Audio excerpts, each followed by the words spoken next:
Hello and welcome to African Living Abroad. My name is Jamhuri. I'm here to share my international experiences, build bridges between cultures with the hope of making the world a better place. Today I'm going to speak about my favorite topic, and that is fear. I've been talking to several people, a lot of people, and today this is July 2021. There's so much going on in the world today. We're still in the midst of the pandemic. We're still not free. And a lot of people are tired of being taken in rounds and lockdowns and restrictions. And a lot of people, when you engage with them one by one or one to one, they really can express what they think, but they are afraid to share their thoughts publicly. So I've been thinking about this seriously since 2019, since the pandemic started. And I have not been spared the fear of expressing myself. And so here I have three things or three factors, three types of fears that can stop us from rising to our authentic self. Number one is fear from societal judgment. What will your community say? People that with whom you've built relationship over many, many years, and they know the real you. And then all of a sudden you start to step out and speak differently.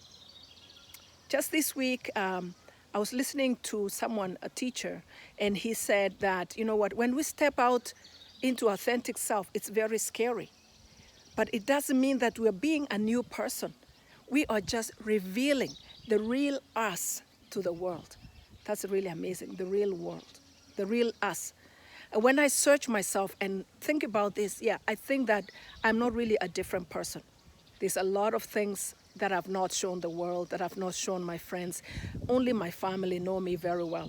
So I'm not really like I'm being myself, I'm being authentic right now by stepping out of hiding.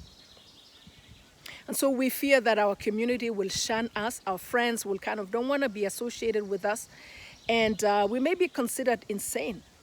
And so sometimes we do this to our children too. We don't want them to stand out or have their own strong opinions, and we bottle them up because we are concerned about their reputation, but also about our reputation.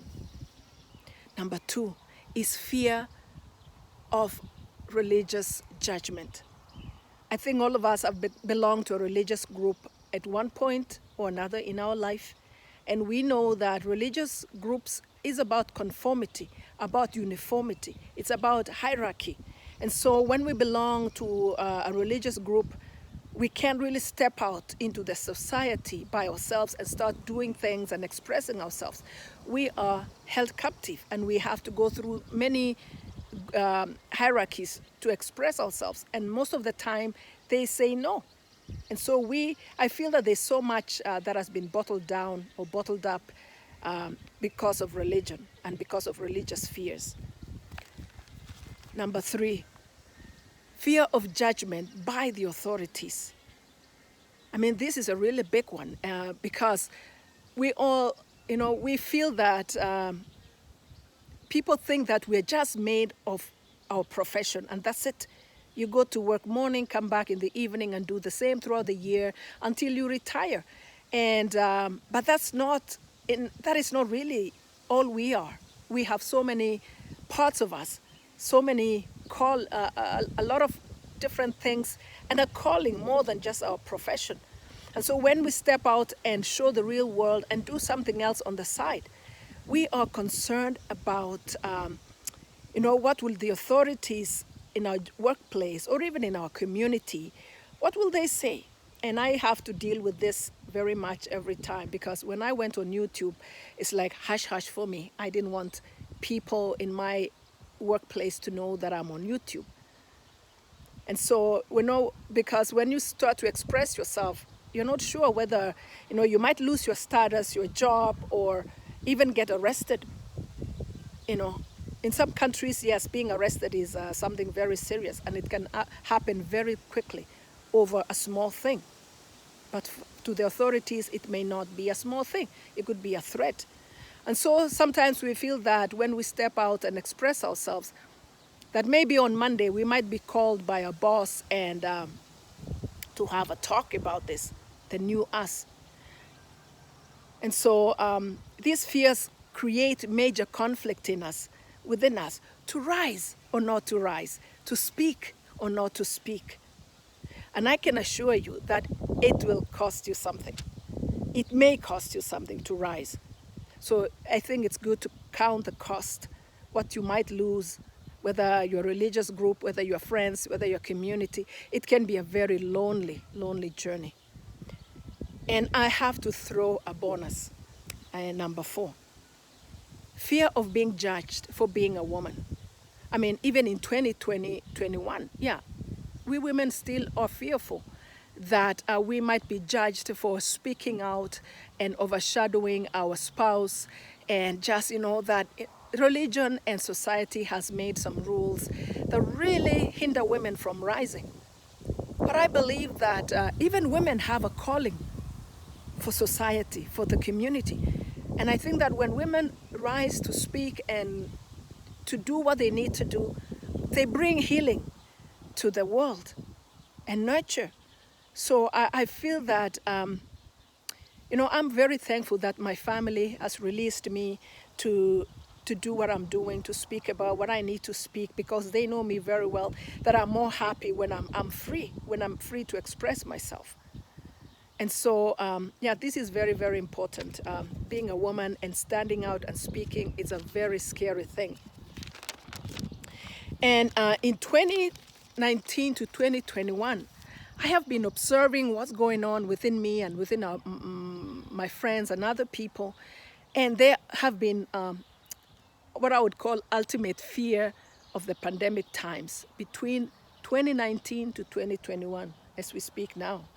And that is speaking your truth, sharing your personal opinion, differing from others, the popular opinion that is being driven by the news, being driven by your society, being driven by the government, and you just feel and that there are other sources that have a different opinion. So to have a different opinion and to not really be for the main opinion that is being driven, it is a very scary thing. And number 2, there's also the fear of not wearing a mask. I mean, many people felt very uncomfortable about that. But they went along and did that because that is what is expected. And so we feel like even people who never really follow rules to the dot, they've had a very tough time having a different opinion. And even as we speak now in July, there are many people that feel like they want to protest some things. They want to make a stand about how they feel about things. And protesting is a very tough thing because, of course, you are branded a rebel or other kinds of things. And so that's another fear. But it's an expression, it's an outward expression of things that you disagree with. And fear of saying, and I would have to throw it here that living in a place like Canada where politeness is and niceness and politeness is the norm. It is very, very hard to step out and speak differently. I grew up in Africa, and in Africa, our language doesn't have all those politeness. And we are an expressive people. When we like something, we do. When we don't like it, we don't like it. And so I find that I'm conflicted culturally in a Canadian culture, being nice. And so I think this is also holding a lot of people captive. How do you break out of that and be authentic?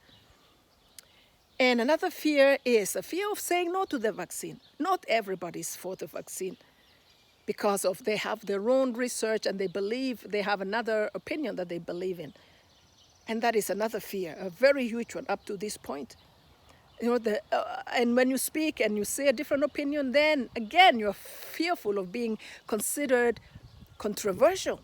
And this word controversial has been made to be such an ugly word. And simply it means a different opinion, a different opinion. And so we have called someone who believes in conspiracies. And that's another bad word again, if you stand out and say a different opinion. So we are fearful of being considered controversial or believing in conspiracies. But how do we live, really? How do we live? And one of the biggest fear we've had in 2019 to 2021 is fear of government, what it can do to you, because government is very powerful. And we agree that the government of Canada, like other governments, have changed quite a bit. And they're not what we believe it was. And so that's the fear, and using the power to crack us down. And so how do we really handle these things? It is, I would say that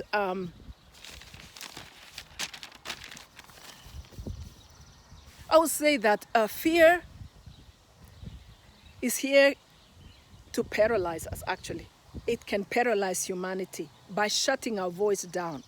And when you are paralyzed by the source of fear, you submit to that source. And when you submit, then you are controlled by it. And when you're controlled by it, then you're ruled and subdued. And then it's game over for you, really. Because then you have let things go on so long to the point that now you have to fight to be free and to make things normal again. So my question for you is, how do you want to live your life really? Do you want to succumb to fear all the time? All the time. And I have to say every time that the role of fear is to protect us. To protect us from the normal way of living, whatever the habits we've built over the years, the comfort we're in. And once we want to break out, that inbuilt fear tells us, no, it's unsafe out there. You're being a different person. And I guess fear judges us as well. So do you want to overcome fear? If you do want to overcome fear, you have to say, thank you. I know your job is to protect me, but I've got this. I've got this. There's some things I need to do. And then you go ahead and you face your fear. And every time I face fear myself, I found that it's like going through a fog and you land on the other side and you're still alive. So, and then you gain more courage. We have to break free. Because your freedom is on the other side of fear. Your success is on the other side of fear. And even your health is on the other side of fear. So you really have to search yourself within to see, what are you accommodating? What are you holding back by being fearful? Because fear is there to be overcome. So I want to say that if you have a voice, please let speak. You have a voice, speak. And if you like to write, there's another way of expressing. You write. Whatever you do it and let yourself be heard in this 2021. I think that this pandemic, if you look at the good stuff that has come out of it, it has really worked into the inner being of us and showed us what we are made of. And now we have to step out into the new us. And you cannot be the new you if you're accommodating fear. I am very fearful standing and talking about issues like this, going on YouTube and going on Facebook and saying things, sharing things that I've learned that I really believe in. It is not an easy thing. But how long am I going to succumb to fear? Because I consider myself a late bloomer in life. I started out late, I married late, I had my children late, I started my job late. And when I look back to it, what really held me back was my fear of stepping up. So the things that I'm doing now, I could have done in my mid-20s. A lot of things. But I'm grateful. I feel like I've been given a second chance, a new life, and I'm going to step on it. And I know that I'm protected. I know that I'm covered. And I know you are protected. You are covered. And so consider those 4 things that you have to overcome this year. The fear of your society, judgment from your society, from your religious group, and from the authorities. And if you're a woman, I'm sure you deal with this every day. How can you? It's very conflicting. But I want to be of service to you, of help to you. And if you resonate with these things that I've shared and you would like to reach out to me for support, I'm here to help you. I'm here to help you. And I want to request you that if you like what I'm sharing, please make a comment. and share it with other people and subscribe to my channel. And so I continue to do the work that I feel very strongly that I've been called to do, that is expressing and sharing what I observe in the world. You know, I feel like I'm a social observer, and I am a storyteller, and I'm a commentator, and I have a voice to say all this. And for the years that I've not been able to do this, I've not been very happy. And those that know me now, they really can tell you that I'm the most happy that I've ever been, because I have found my freedom. And I've figured out what fear is all about. And I've learned. But this did not come just easy. I had to search within, what is my problem? What is holding me back? What is this about? And to step out. And I feel that I'm really protected, and I'm very grateful. So I'll continue to do my work, and I ask you to do your work, whatever you're called to do, you know. And so thank you for your time. Until next time, bye.